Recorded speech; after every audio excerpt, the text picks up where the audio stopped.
ఆ 2 దినపత్రికలు ముందు రోజు నుంచి ఏడ్పులు పెడబొబ్బలు.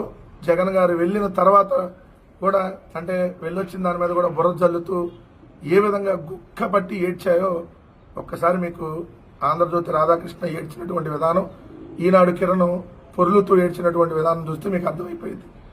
జగన్ గారు నిన్న వెళ్ళినటువంటి పర్యటనకు సంబంధించి ఆంధ్రజ్యోతి జగన్ షో, జనం పాట్లు, రైతుల పరామర్శ పేరిట వైసీపీ బల ప్రదర్శన, టపాసుల మోత, సైలెన్సర్ తీసిన బైకుల రోద, మచిలీపట్నం విజయవాడ NH 65 పై అనుమతులు లేకుండా 70 కార్లతో భారీ రోడ్ షో, తీవ్ర ఇక్కట్లు పడ్డ ప్రయాణికులు, భారీగా డబ్బు ఖర్చు జన సమీకరణ, వాహనదారులు ఇబ్బంది పడ్డారు, పోలీసులపై పదే విరుచుకుపడ్డ వైసీపీ నాయకులు అని మాట్లాడారు కదా.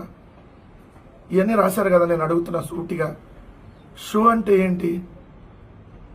జగన్మోహన్ రెడ్డి గారు ఏది కారులో వెళ్ళి కారు మీద